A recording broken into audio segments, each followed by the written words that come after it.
the light coming. No matter what it is that I'm facing. Jesus still the light. Hey guys, what's up? This is Travis Green. I'm headed to one of my favorite places, Warri, Delta State, and hanging out with my good friends, Reverend Eagle and the Glorious Fountain Choir. This is going to be an incredible conference this July. I need everybody to plan to be there. It's called Revival, Fire, Power, and Glory. That's right, it's a worship encounter right there at the City of Refuge every day at 3 p.m. July 20th through the 22nd. Listen, do what you can do to be in the place so we can worship and go up together. I can't wait to see you soon. Love you.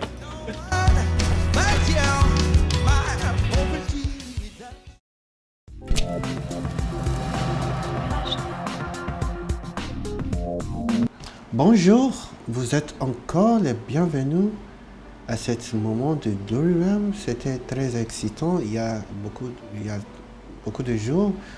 C'est très étonnant les révélations que le Seigneur nous donne.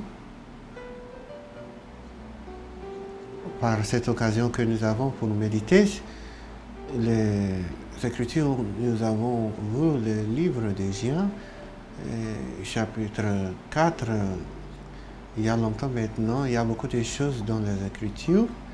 Voici une conversation entre Jésus et la femme samaritaine et il lui parlait de la réalité de la vie de l'esprit. Elle a commencé avec la tradition. Lorsqu'elle a réalisé que Jésus était un prophète, elle a parlé de l'issue de l'adoration et ce que Jésus voulait. Il a commencé avec une requête pour eux et Jésus a fait quelque chose de très inhabituel. En commençant à parler avec elle, il a vu qu'elle parlait de la religion et il a concentré son attention sur les choses réelles. En verset 23, elle a réalisé que voici le temps où le vrai adorateur du Père va l'adorer dans l'esprit et dans la vérité. Et nous avons terminé à verset 24 où il a dit que ceux qui adorent le Père doit le faire dans l'esprit. Pourquoi? Parce que Dieu est esprit et ce sont les personnes qui sont dans le même rêve qui va communiquer. On ne peut pas communiquer avec un chèvre, c'est pas fait. On ne communique pas avec une différente créature. On se communique avec un semblable. On communique parce qu'il y a quelque chose de commun. La communication s'agit d'enregistrement, le dévoilement. Si tu n'es pas l'esprit, si tu n'es pas actif avec ton esprit, tu ne peux pas avoir une relation intime avec Dieu. Et voici pourquoi Jésus est mort sur la croix, afin que nous puissions avoir une relation avec Dieu. Verset 25 maintenant, voici ce que la femme a dit. Verset 25, la femme lui répondit, je sais que le Messie, c'est-à-dire le Christ, doit venir. Cette femme-ci, elle était samaritaine de la tribu perdue d'Israël. Il connaissait la prophétie qui avait été donnée et il attendait le Messie comme les autres groupes religieux parlaient du Messie. Ils étaient connectés à Abraham et Moïse, le prophète. Et ces gens-là, Isaac, Abraham, et Jacob et les autres, ils parlaient du Messie. Et leur attente était pour le Messie. Verset 25, la femme lui répondit, je sais que le Messie, c'est-à-dire le Christ, doit venir loin. Quand donc il sera venu, il nous annoncera toutes choses qu'il faut savoir et va les clarifier pour nous. Beaucoup de gens attendaient ce qui était déjà là. Elle parlait du Messie et tout le monde savait que le Messie avait la réponse, verset 26, Jésus lui dit, c'est moi-même qui parle avec toi, c'est moi-même. Son identité, c'est très grave pour lui. Il ne le cache pas. Il a dit, je suis, c'est moi-même, le Messie dont tu parles, c'est moi-même, c'est moi. Et c'est très un moment étonnant pour cette femme. Les prophètes, ils attendaient le Messie, mais ils n'ont pas vu.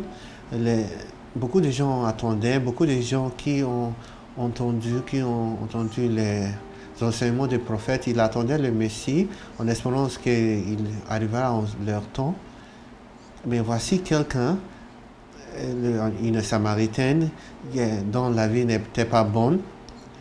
Dieu a révélé son Messie à cette femme. Elle avait une conversation avec le Messie. C'est très étonnant, c'est très étonnant la manière que l'amour de Dieu a été manifesté. L'amour de Dieu ne regarde pas dans l'apparence. Il nous aime comme si nous sommes seuls dans l'univers. Il vous aime au-delà de votre imagination. Il est prêt à se révéler à vous. Jésus est allé à Samarie pour révéler lui-même à cette femme. Regardons la réaction, verset 27. Sur cela, ses disciples virent et ils s'étonnèrent de ce qu'il parlait avec une femme. Toutefois, nous ne dit que demandes-tu? Ou pourquoi parles-tu avec elle? Ou qu'est-ce que tu veux? Ou qu'est-ce que tu veux? Ou pourquoi parlez-vous ici? Jésus l'aimait beaucoup. On va continuer demain à partir du verset 27. Jésus l'aimait malgré toutes ses imperfections, malgré l'expérience qu'elle avait. Jésus a passé beaucoup de temps avec cette femme. Les disciples n'étaient pas là. Personne n'était là. Peu importe ce que vous avez expérimenté, ce que vous avez éprouvé, il y a un Sauveur qui vous aime tellement. Peut-être l'Église peut vous rejeter à cause de leur mentalité, de la justice. Il vous juge par votre apparence. Mais voici le Seigneur Tout-Puissant qui est manifesté dans son Fils. Et il a démontré qu'il nous aime comme nous sommes. Et il ne veut pas nous laisser dans notre état. Et il est venu pour cette femme. Et vous savez quoi? En continuant, on va voir qu'elle était complètement changée. Sa vie n'était pas la même. On va continuer demain. Je vais vous encourager de nous rejoindre demain. Et je vous promets quelque chose. Dieu va faire quelque chose qui va révolutionnaliser votre vie, qui va causer une révolution d'adoration. Nous avons un Dieu qui nous aime. Il faut seulement accepter l'amour. Il a donné lui-même pour nous, afin que nous puissions être sauvés. Acceptez-lui aujourd'hui comme sauveur. Votre vie ne sera jamais la même. Jusqu'à demain, je suis Igor Lucier Beboulou. Que Dieu vous bénisse.